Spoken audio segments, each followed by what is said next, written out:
Maybe you sign OBJ in the middle of the year. Maybe that's who you sign if like things are cooking and he's like, I want to go catch some passes from Trevor Lawrence and maybe a wild card run potentially. Like, you never know. I also, and the last thing we'll say on the Jags is for folks like you saw this too, like the last couple of games of the season. I mean, we talked about that Indy game. I mean, he completed 71% of his passes, no picks. You look at the week before, 63%, 66% the week before that. He had a 59.6 completion percentage as a whole. Like that accuracy was an issue. But if you watch him down the stretch last year, I mean, that's how you want to end it. He was not ending the season just the kind of quarterback that we saw early on. I think he was kind of turning the corner at the tail end of last year and figuring some stuff out and without adjusting. Urban. Yeah, without Urban. Exactly. Who would I think it might be a correlation there. Evan, your best friend, Titans guy, when you look at the 9.5 and you look at this Titans team, I think the biggest thing to me is the drop off from AJ Brown, who is shipped out to a team that did not want to pay AJ Brown. And we're like, the new market is just drafting the receivers early because of what we've seen from Jamar Chase and Justin Jefferson to the world, even Kyle Pitts in Atlanta, and just the immediate impact that wide receivers seem to make now on the league, that they're just like, we'll just draft the next one for cheaper and allocate our resources in different spots. But it's a bold move when you're in win now mode. You don't know how much longer the Derrick Henry freight train express is going to keep going. Like he was hurt, missed a lot of time last year with the foot issue. No guarantees that he's making it through 17 games ever again. And he's going to be that guy. Like eventually, as much of a unicorn as Derrick Henry is, and as much of a unicorn as the Tennessee Titans are, is it fair to just assume that this is just going to keep rolling and that they will be able to just move off AJ Brown? Everything's fine. I mean, I think they will be able to move off AJ Brown. Everything's just fine, but only because everything's fine means they win 10 games, 11 games, which I don't think they'll do, but like they win 9 or 10 games, they sneak into the playoffs and they lose. Like the Titans aren't winning meaningful football games in the postseason with Ryan Tannehill. It's not going to happen. And no one wants to admit it, but they can't get rid of the contract. And I think they all kind of accepted that. I don't know that you get rid of AJ Brown if you think you have a real chance to win the Super Bowl. And I think when you watch what happened last year with Tannehill, at least, I know this is like some fans feel this way. Like, we're not going to win with Tannehill, I think is the general consensus. So why not get Treylon Burks and get that rookie contract and get the picks for AJ Brown? Because they got a great deal for it, And like, why not? Why not do that? I don't know. I gotta say, I love all the Malik Willis highlights, but they're all of him running. So, well, he could be running because this team got the offensive line sucked last year. I mean, they lost Saffold too. Yeah, they were 26 in sacks. He took 47 sacks a year ago. Yeah, and so I don't know. I don't really have high upper tier expectations for the Titans. I feel bad for Derrick Henry. I think Derrick's probably looking at AJ Brown right now going, take me with you. Yeah.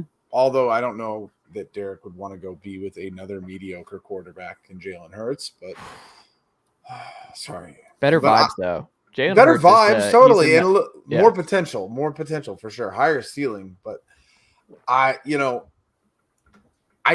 feel like every year we talk about the NFL is who's going to win the Super Bowl. But there are so many, like 80% of the teams are usually stuck in purgatory. And I think the Titans are stuck in purgatory, right? Like they're not going to win with Tannehill, in my opinion. And I just watched Jimmy Garoppolo play football for 4 years, and I saw them get to the NFC Championship. I saw them lose the Super Bowl, and like that was like shooting for the moon with Jimmy. Like to get that far is like shows how good the roster was, how good of a coach Kyle Shanahan is. I was going to say the coach, right? And like the Titans don't have that coach, and they certainly don't have that roster. So yeah, they don't have that amazing defense too. Right? Yeah, I think that was a mistake, AJ Brown. But I mean, I feel you like, hey, might as well start over. But yeah, in the end, you just feel bad for Derrick Henry. Yeah.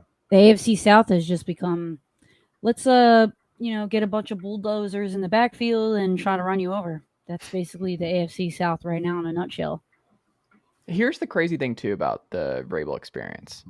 So what would y'all guess is the least amount of games this man has won in the 4 years he's been at Tennessee? Who? Vrabel. Like how many, what's his lowest win total to this point? 9? That's correct. Yeah. 9. He's gone 9-7, 9-7, 11-5, 12-5. He's 41-24. Like, but you're in the AFC South. I know, that's what I'm saying. Like, I want to talk myself out of the Titans is what I'm getting at here. Is like, I want to just be like, this is where it ends. And I'm like, is Vrabel like secretly just too good and too good of a motivator and just too good of a CEO type coach that like they just can't bottom out, that this team is just incapable of it? It's the same as the Steelers, right? Like, yeah, they were winning games, but there was no threat. Like anybody that plays the Titans in the playoffs this year is probably going to be, especially in the AFC. Like you think that like the Chiefs or the Broncos or the Chargers are not looking at that Titans team, like maybe limping in with 9 or 10 wins going, please, can I have them in the first round? I don't know.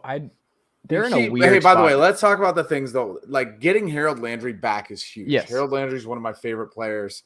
I wish the Niners drafted him all those years ago. That was a good signing, right? I think Treylon Burks is going to do well in the offense. I don't think that getting rid of Anthony Firsker or whatever matters. Signing Austin Hooper, Chase, just well. He can play. He can play well. Too. And they they brought in center Ben Jones. Like they made some moves. I'm just curious. I don't know that it'll happen, but Tannehill has had some like fans coming for his head style games before. And if he has a couple of those this year, like does Malik Willis come in? Does he play early? I don't think it's you had the Steelers thing, and that's kind of who they remind me of. It's like we know that they're not contenders, but we also just know that their floor, they're just not going away. The Titans are just going to be competent enough to just be in the playoffs every year and just win the division and sneak in and do just enough. But those last like 6 or 7 Ben Roethlisberger years, where you're like, he's not good enough to win a title, but you look around and you're like, they're competent everywhere else, well coached, that sort of thing. The division's kind of weak. I like the defense. They've invested a lot in the secondary. They've invested a lot, obviously, at the pass rusher spot with Bud Dupree and Harold Landry. And you look up and down the list, like the biggest thing to me too is like Taylor Lewan was not good last year. And if the left tackle spot is still an issue, he's entering year 9.